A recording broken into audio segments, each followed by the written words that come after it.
Mening ismim Anas Salomov. Men 324-maktabda o'qiyman.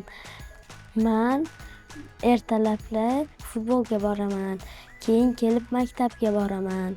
Musiqa maktabiga rubob va gitara chalishni o'rganyapman. Men ukam bilan o'ynayman. Darslarimni qilaman. Ba'zan oyim bilan narsalar tayyorlab turamiz. Rasm chizamiz.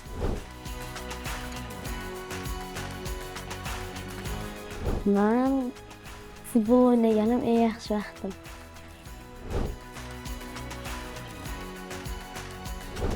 Mening dam olishim ham xuddi ta'lim olishim kabi huquqimdir.